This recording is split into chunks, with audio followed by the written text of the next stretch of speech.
Hey guys, I'm Ted and I'm here to give another fast fact. And for today's fast fact, we will be discussing Frederick Douglass. Now, before we begin our lecture on Frederick Douglass, I'd just like to do a quick recap to discuss to just go over what we discussed in our last narrative, in our last lecture. Sorry about that. In our last lecture, we discussed the abolitionist movement, and we discussed its successes and its failures. The rise of the earliest political parties, the Liberty Party, which was the first party specifically to have the abolition of slavery and the curtailment of slavery, I should say. Had a very permanent theme. Or, well, not really the curtailment, but yet to have slavery has one of its chief issues. The abolition of slavery was really the only issue of the Liberty Party. We also looked at the slave narrative, how slave narrative proved to be a very powerful, useful, and effective tool for the abolitionists in combating slavery. For one, like Nat Turner's Rebellion, slave narratives turned the argument of slavery being a necessary evil, of slaves being compliant and very generally complacent with their lot in life as slaves, and most importantly, with white paternalism and white protectionism of African American slaves. The slave narrative really turned it all on its head. It exposed the cruelty, the abject cruelty that went hand in hand with slavery, something that the slave masters did their best to sort of keep hidden from outside observers. We also discussed how the abolitionist movement was a very successful failure. For while all of their initiatives, be they political, be they civil, be they radical or moderate, they all failed. Moral suasion did not influence slave owners, Southern slave masters, to free their slaves. Their political parties were not serious candidates for presidency. The Liberty Party only garnered 3% of the national vote. We also looked at the rising stars of such a movement, and how the movement itself was split on how best to handle the situation. But nonetheless, the abolitionist movement succeeded in amping up national tensions.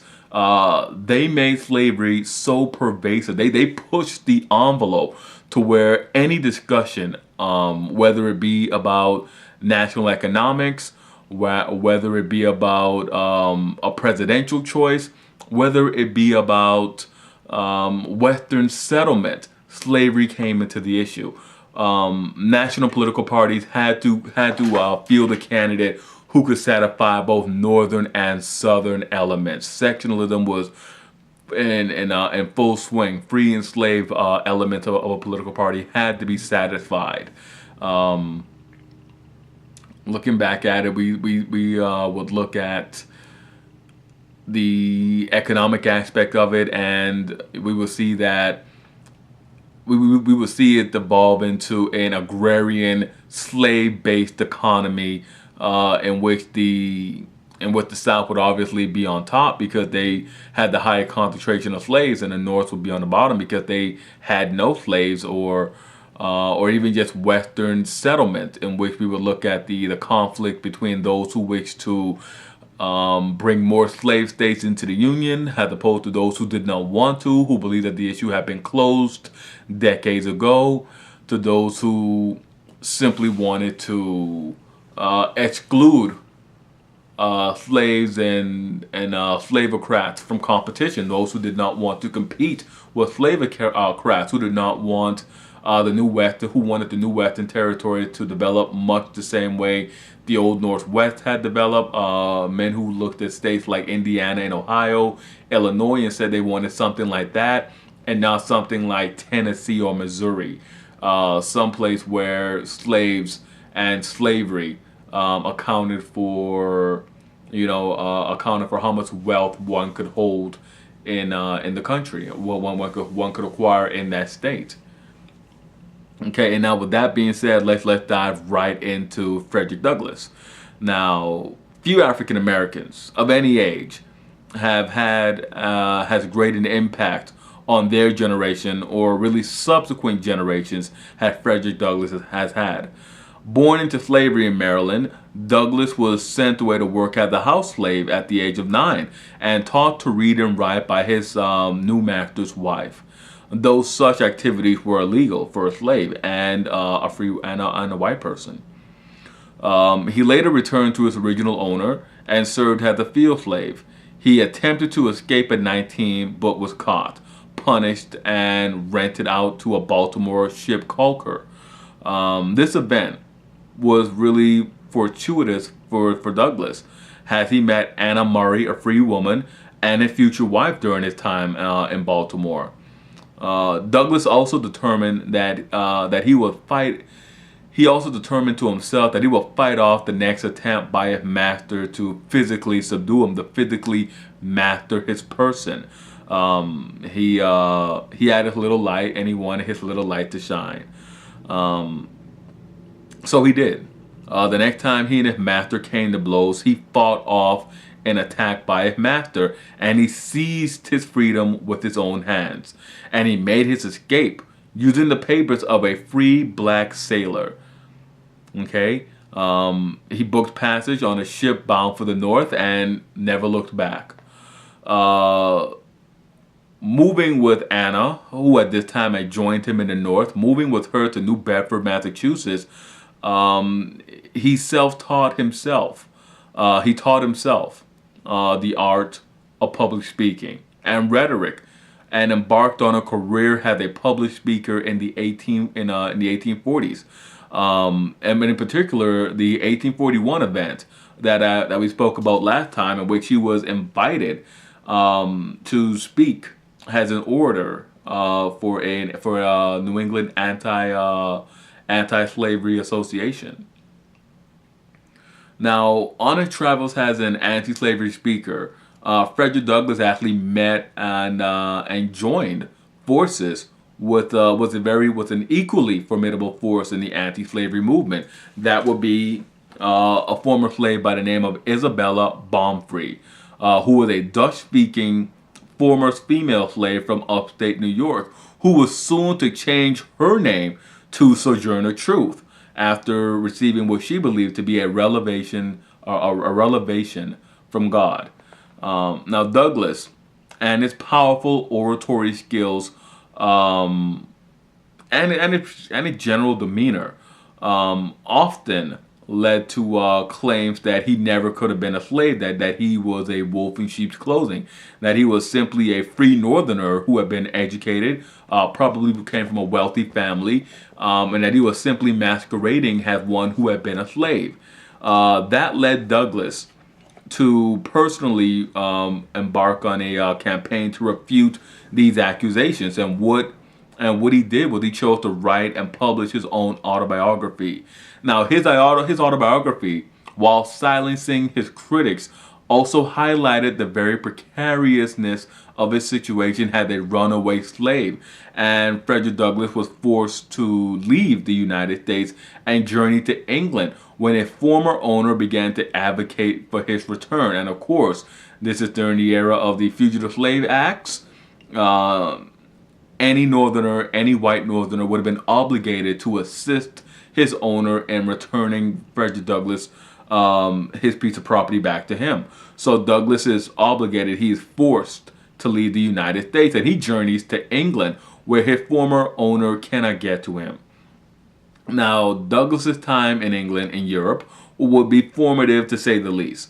While continuing to speak out against American chattel slavery, Douglass also begins to broaden his speaking platform, advocating for Irish home rule, advocating for the landless peasants of Europe, advocating for prison reform, public education, and most notably, women's suffrage.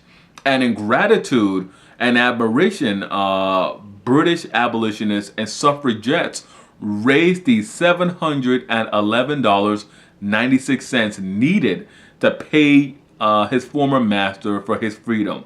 And they also gift Douglass with a special gift, a printing press, to take back to the United States so that he can spread his message even further than the platforms, than the podiums that he speaks at, that he addresses meeting halls at. Now, upon his return, Douglass moves with his family to Rochester, New York, where he begins to publish his own anti-slavery newspaper, the North Star. Shortly after his return, Douglass was elected president of the New England Anti-Slavery Society. He was also elected the president of the Convention Movement, which promotes community solidarity amongst African Americans.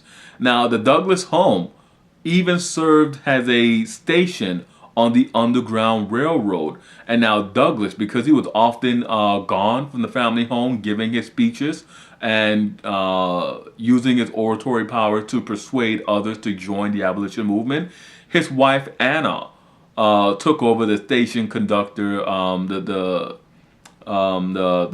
conductress duties, overseeing the needs of the newly freed runaways, providing them with shoes, clothing, ensuring them that they would have a very safe, good night's rest, that they would be able to rest here and continue with their journey from here. Now, in 1851, Frederick Douglass had a very public split with William Lloyd Garrison over moral suasion. Douglass began to favor political agitation as a more viable solution and joins the Liberty Party, the first party to advocate an attack on slavery, the first party to really make slavery a national platform issue. Now, Frederick Douglass is invited by John Brown to participate in his raid on Harper's Ferry. Now, Frederick Douglass dismissed it as folly and suicidal, and after John Brown's raid was defeated, Frederick Douglass was accused of supporting John Brown, and he was forced into exile again. Now Douglass again went to Europe to escape, assaults on himself and to escape arrest and capture. But he returned to the United States shortly before the election of 1860, and after the opening of hostilities, Frederick Douglass campaigned for the inclusion of African American men to participate as soldiers in the United States Army. He was instrumental in the recruiting of men for an all-black regiment, and particularly the 54th Massachusetts Regiment, the 54th Massachusetts Volunteers. His appeal and support for black male suffrage also led to a break in his relationship with the American suffragettes, who argued that black men and all women should be given the vote at the same time. And after the Civil War concludes and slavery is abolished, Douglass continued to advocate for African Americans. He even served later on, after the war. He even served as the president of the Freedmen's Bank. That is, that was a bank that was established by Congress to serve the fiscal needs, to help the freedmen, the recently freed slaves, get on their feet, to give them, to provide them with easy access to credit, so that they could purchase land, seed, and farming supplies, so that they can return to what they knew best, and that was cultivation of America's big cash crops. Douglass really did his best, but the bank was really failing. It had been poorly led, and it did not really have a lot of strong support from the federal government following the redemption of the South and the inclusion of Southern redeemers, men who had opposed the radical Republicans, men who had opposed the Civil Rights Amendment, the 13th, 14th, and 15th, and men who really showed no inclination, who really had no inclination to do anything to assist the freedmen. So Douglass's attempts to gain assistance, his appeals to the United States Senate for assistance, are all ignored, and the banks eventually moved from failing to collapsing, and it does collapse. But after that, Douglass served. He continued his service to the United States, serving as the Marshal of the District of Columbia between 1877 and 1881, the Recorder of Deeds for the District of Columbia between 1881 and 1884, and lastly had the United States Minister to Haiti between 1889 and 1891. Now, our story with Frederick Douglass really doesn't end there. There is a bit of controversy that sort of mired Douglass's later life and really damaged his reputation. It damaged it then, and it damaged it now, and it bitterly divides people to this day when speaking of Frederick Douglass, and it's also something that is very hush hush. They don't really talk about it when discussing Frederick Douglass, and that is Frederick Douglass's second marriage. Then as now, damaged his reputation, aroused controversy, bitterly split his supporters. It bitterly broke up his friendships. His first wife, Anna, died in 1884, and he remarried a woman by the name of Helen Pitts, who was the daughter of noted white abolitionists and personal friends of Frederick Douglass. Now, the Douglasses' interracial marriage was met with disapproval by his children and her parents, to say the least. You know, the entire nation chimed in on this. Their marriage, which lasted the final years of his life, was childless, with Douglass dying in 1895 after a really celebrated life of selfless service. And after his death, George Washington Murray of South Carolina, one of the last African Americans to be elected to political office during and after Reconstruction, attempted to persuade the House of Representatives to allow Douglass's body to lie in state in the Capitol Rotunda. But House Speaker Charles Crisp, a Redeemer Democrat from Georgia, refuses to permit it. And that brings to an end our lecture on Frederick Douglass. But I would like to just caption this. Frederick Douglass had acknowledged that he was mixed, that his master had employed a white overseer, and that the white overseer had impregnated his mother. He acknowledged that he didn't have that very mixed appearance, but he was. And when defending his marriage, he often said that his first wife had been the race of his mother, and that his second wife was the race of his father, and that by doing so, he wanted everyone to see that he did not pick sides in his race. That he married as easily the race of his father as he did the race of his mother. He used that as this sort of justification to sort of blow over and sort of cool the heels of people that opposed the second marriage. But it did, and it still does, mire his reputation, his legacy with a sort of odious stink. I remember a while back when it was being discussed that Martin Luther King would have a county named after him, and that he would really be the first prominent African American to have a county named after him. A lot of people got upset and said that it should be Frederick Douglass, and then the second marriage came into the conversation, and I noted that a lot of moderate historians, people who follow African American history, and then a lot of radicals within the Afrocentric movement sort of distanced themselves from it as well. So it's still pretty pertinent, his second marriage, and the effect it has on his legacy and the way people view him. But there you guys have it. That is the lecture on Frederick Douglass. I hope you guys found it enlightening, entertaining, and most of all, insightful. Hit like, subscribe, and comment. Let me know what you thought about this, or at least my presentation, my lecture on Frederick Douglass. And as always, I'm Ted, and I'll see you guys next time for another lecture.